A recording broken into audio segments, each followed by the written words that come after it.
হ্যাঁ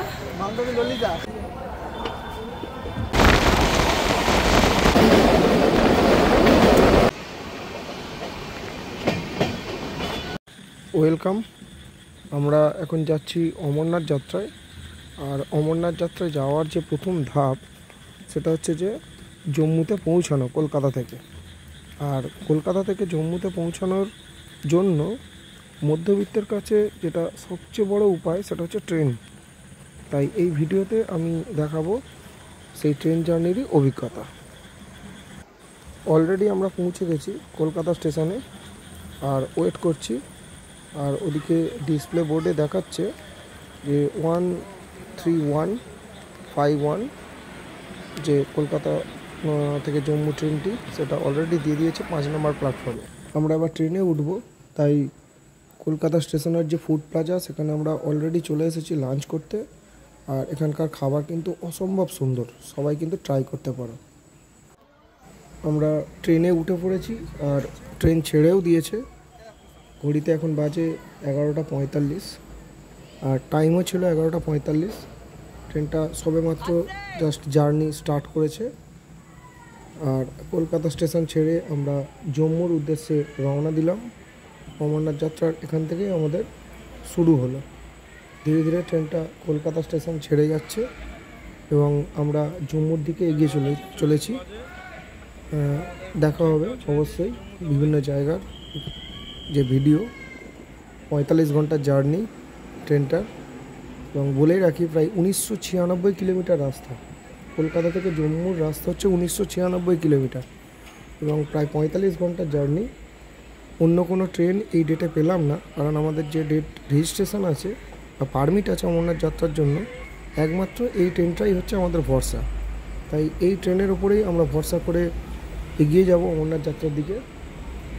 তো চলো আস্তে আস্তে আমরা দেখব যে এই ট্রেন জার্নির বিভিন্ন স্থানের বিভিন্ন ধরনের যে দৃশ্যগুলো সেগুলো এই ভিডিওতে আমরা দেখতে থাকব। Tata bye bye Kolkata. আবার 10 দিন পরে দেখা হবে ফিরে এসে।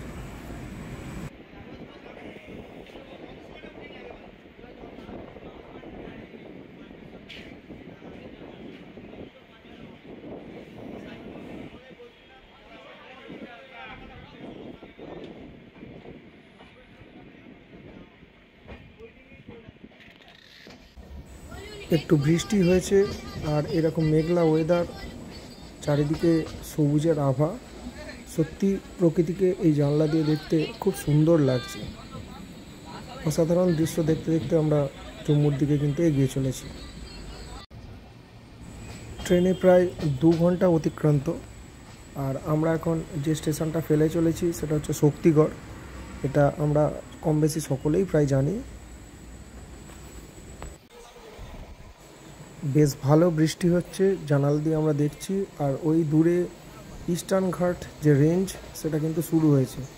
এই দৃশ্য দেখতে দেখতে আমরা জম্মুর দিকে এগিয়ে চলেছি।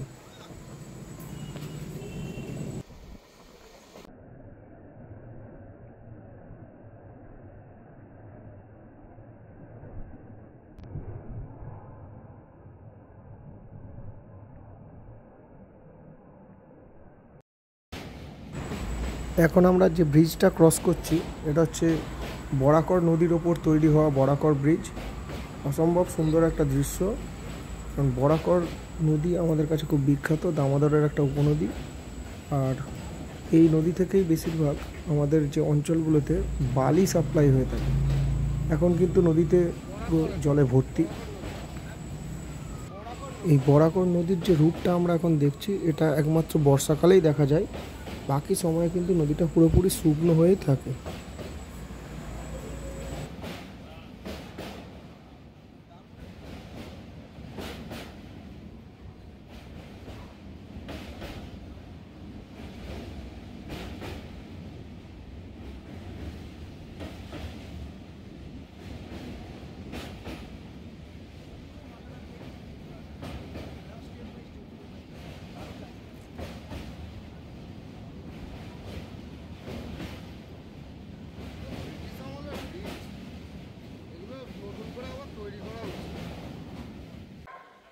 স্টেশনের ডিজিটাল ক্লক বলছে বিকেল 5টা বাজে এখন। আর আমরা এখন পৌঁছে গেছি ধানবাদ জাংশন। আর এটা জেনে খুব ভালো লাগছে যে ট্রেনটা এখনও অবধি রাইট টাইম আছে, কারণ এই ট্রেনের একটাই রেকর্ড যে প্রচণ্ড লেট করে। তো এখন অবধি সেই লেটটা নেই বলেই ভালো লাগা। দেখা যাক জম্মু পর্যন্ত কি করে।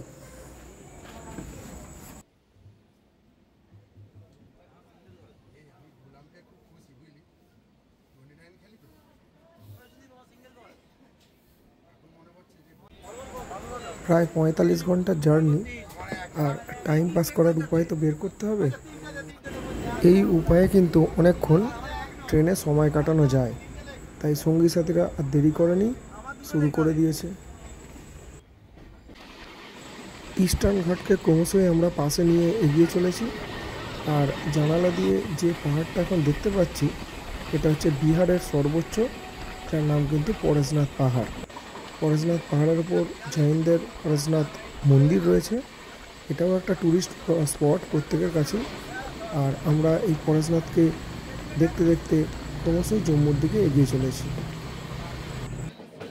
বিহারের ওপর দিয়ে যাওয়ার সময় অসংখ্য পাহাড় কিন্তু এরকম হাতছানি দেবে, তাই জানালা দিয়ে বাইরের দিকে তাকিয়ে থাকা ছাড়া আর কোনো উপায় নেই। অসম্ভব সুন্দর প্রাকৃতিক দৃশ্য দেখতে দেখতে আমরা এগিয়ে চলেছি।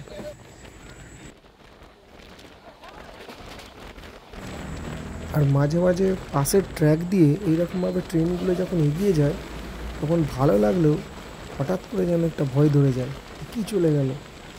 এইরকম একটা ট্রেন পাশের ট্র্যাক দিয়ে এগিয়ে চলেছে। সন্ধে হয়েছে, একটু টিফিনের ব্যবস্থা তো করতেই হয়, তারই প্রস্তুতি চলছে। আমরা ট্রেনের খাবার খাবো না বলে বাড়ি থেকেই নিয়ে এসেছিলাম মুড়ি, ছোলা, চানাচুর, শসা, পেঁয়াজ, কাঁচা লঙ্কা। তারই প্রস্তুতি চলছে যাতে আমরা সুন্দর করে সন্ধ্যের যে টিফিনটা সেটা করতে পারি। এখন বাজে রাত 9টা 10, আর আমরা ক্রস করছি গয়া জাংশন। আর এইরকম একটা সুন্দর দৃশ্য দেখে ক্যামেরাবন্দি না করে পারলাম না। চারিদিকে স্টেশনের লাইটের ঝলকানি আর সিগন্যালের রেড লাইটগুলো যেন অসম্ভব একটা সুন্দর পরিবেশ তৈরি করেছে গয়া জাংশনের। আর ট্রেনটা ওই ডান দিকে বাঁক খেয়ে এগিয়ে চলেছে। অপূর্ব সুন্দর একটা দৃশ্য আমরা দেখতে পাচ্ছি, তাই এটাকে ক্যামেরাবন্দি করতে একদমই পিছু পা হলাম না।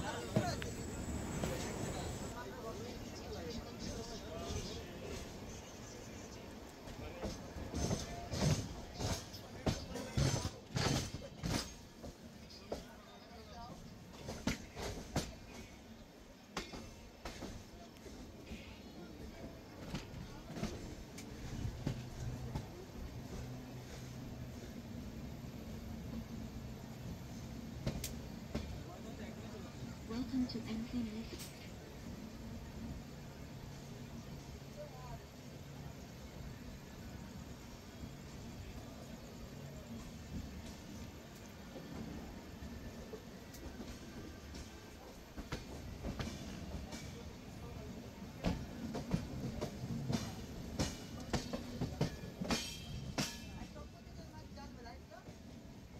Welcome to MC Music.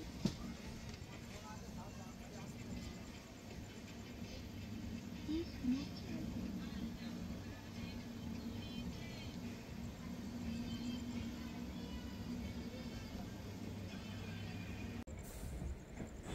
এখন বাজে রাত প্রায় 1টা, আর আমরা ক্রস করছি দীনদয়াল উপাধ্যায় স্টেশন, যেটা আগে মোগলসরাই হিসাবে সকলে জানতো। আর উত্তর ভারত বা মধ্য ভারতে যাওয়ার জন্য এই স্টেশন খুব গুরুত্বপূর্ণ, আর প্রত্যেকটা ট্রেনই প্রায় এই স্টেশনকে ক্রস করে যায়। সেই স্টেশনেই আমরা এখন ক্রস করছি। অনেক রাত হয়েছে, জেগে আছি, কারণ লোয়ার বার্থ পেয়েছি, তাই সেই স্টেশনেরও ভিডিও করতে আমি ভুলিনি।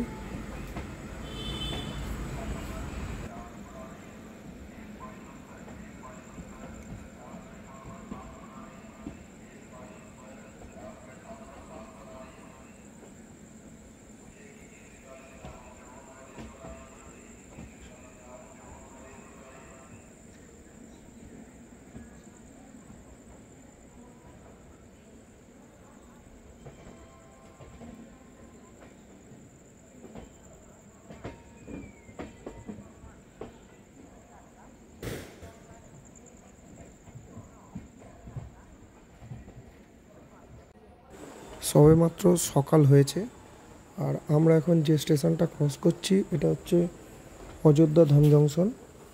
রাম মন্দির তৈরি হওয়ার পর এই জংশন আরও সুন্দর করে সেজে গুজে উঠছে, কাজও চলছে চারিদিকে দেখতে পাচ্ছি। সেই জংশনটাই আমরা এখন ক্রস করছি। আর একটু বেলা হতেই আমাদের ব্রেকফাস্টের প্রস্তুতি চলছে। এগুলো আমরা বাড়ি থেকে ক্যারি করেছি, কারণ ট্রেনের খাবার আমরা খাবোই না, আগে থেকেই বলেছি। পাউরুটি, কলা, বাটার এবং তার সঙ্গে তো অবশ্যই রয়েছে মুড়ি, ছোলা, চানাচুর, শসা, এগুলো তো রয়েছে। সুন্দর একটা ব্রেকফাস্ট চলছে। প্রায় দুপুর 12টা বাজে আর আমরা এখন এসে গেছি লখনৌ স্টেশন। উত্তর ভারতের বা উত্তরপ্রদেশের এটা একটা বেশ বড় জাংশন। প্রায় প্রত্যেকটা ট্রেনই যে উত্তর ভারতে যায়, জম্মু হোক বা হিমাচল হোক, উত্তরাখণ্ড হোক, এই স্টেশনে অবশ্যই দাঁড়ায় প্রায় প্রত্যেকটা ট্রেনই। তাই আমাদের ট্রেনও দাঁড়াবে বেশ কিছুক্ষণ সময়। আমরা একটু নামবো, নেমে জল বা কিছু খাবার কিনে নেব। আর এই লখনৌ স্টেশনে আমরা একটু নেমেছি, জল কিনে নিয়েছি। এখানে দেখতে পাচ্ছি বেশ কলা খুব সস্তা, বেশ কিছু কলাও কিনে নিয়েছি, কারণ আমাদের সারাটা দিন এখনও রয়েছে, খেতে হবে। কারণ ট্রেনের খাবার আমরা একটু অ্যাভয়েডই করছি, কারণ ট্রেনের খাবারগুলো খুব একটা ভালো হয় না। যে কলার দোকান আর এই রকম সাজানো গোছানো লখনৌ স্টেশনটা খুব সুন্দর দেখতে, এবং বেশ আবহাওয়াটাও সুন্দর আছে, আকাশ বেশ পরিষ্কার। অসম্ভব সুন্দর একটা স্টেশন কিন্তু এই লখনৌ। উত্তরপ্রদেশের ওপর দিয়ে যাব আর এরকম চাষের জমি দেখবো না, সেটা কখনোই হয় না। প্রচুর চাষের জমি দু সাইডেই। আর এর সঙ্গে আমরা যেটা দেখেছি সেটা হচ্ছে প্রচুর ময়ূর, যেটা কিন্তু ক্যামেরাবন্দি করা একদমই অসম্ভব ব্যাপার, কারণ ট্রেন খুব স্পিডে যাচ্ছে। দূর থেকে প্রচুর ময়ূর কিন্তু আমরা দেখতে পেয়েছি, খুব বড় বড় ময়ূর। এটাই উত্তরপ্রদেশের ওপর দিয়ে যে কোনো ট্রেনে করে গেলেই কিন্তু এই ট্রেন লাইনের বা ট্রেন ট্র্যাকের দু সাইডে দেখতে পাওয়া যায়। সন্ধে হয়েছে, তাই আবার খাবার প্রস্তুতি চলছে। শসা, পেঁয়াজ, কাঁচা লঙ্কা এগুলো কাটা চলছে। আর মুড়ি তো আছেই, সেই মুড়ির সঙ্গে আমরা কিন্তু এগুলো মেখে খাবো। এটাই আজকে আমাদের ডিনার। এখন প্রায় বাজে রাত 10টা। শুয়েই পড়েছিলাম, হঠাৎ জানালা দিয়ে চোখ পড়লো এরকম একটা দৃশ্যের, যেটা একটা পাওয়ার প্ল্যান্ট, এবং উত্তরপ্রদেশের একটা বেশ বড় পাওয়ার প্ল্যান্ট। আর এই জায়গাটা হচ্ছে মির্জাপুর। সম্ভবত এটা আদানি গোষ্ঠীর পাওয়ার প্ল্যান্ট হবে, এটা রিসেন্টলি তৈরি হয়েছে। সেই রকম একটা পাওয়ার প্ল্যান্টের দৃশ্য দেখে সেটাকেও একটু ক্যামেরাবন্দি করতে কিছু ভাবলাম না।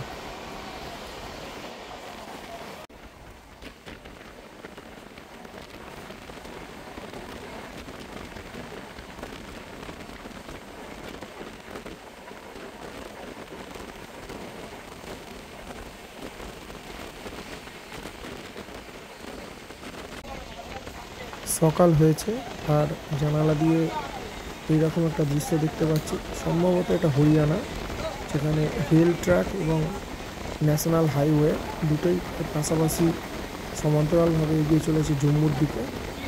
অসম্ভব সুন্দর একটা দৃশ্য। তাই এটা দেখতে দেখতে আমরা জম্মুর দিকে এগিয়ে চলেছি। অনেকটা রাস্তায় কিন্তু এরকম দেখেছি, প্রায় প্যারালালি রেল ট্র্যাক এবং ন্যাশনাল হাইওয়ে দুটো এগিয়ে চলেছে।